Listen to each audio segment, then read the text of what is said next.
നാക്ക് കയറുന്നേ ഇവിടെ നോക്ക്.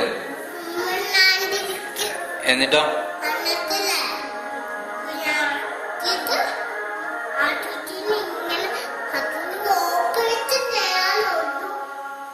ആര് എറിഞ്ഞേ?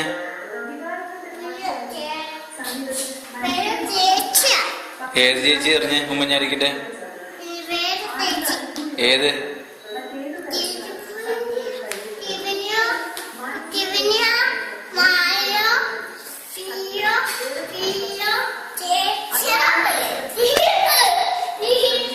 എവിടെ പറ്റിയേ? എവിടെ പറ്റിയേ? കണ്ണിലോ? എന്നിട്ടോ എന്ത് വെച്ചാ എറിഞ്ഞേ? എങ്ങനെ എറിഞ്ഞേ? എങ്ങനെ എറിഞ്ഞേ? എങ്ങനെ എറിഞ്ഞേ? എങ്ങനെ എറിഞ്ഞേ? എന്നിട്ട് മുഖ്യമന്ത്രിയുടെ വണ്ടിക്ക് എന്തെങ്കിലും പറ്റിയോ? വണ്ടിക്കൊന്നും പറ്റിയില്ല. നമുക്ക് ആരോടെ പറഞ്ഞു കൊടുക്കണ്ടേ? എല്ലാരോടും മഞ്ഞു നോക്കണ്ടേ? ആ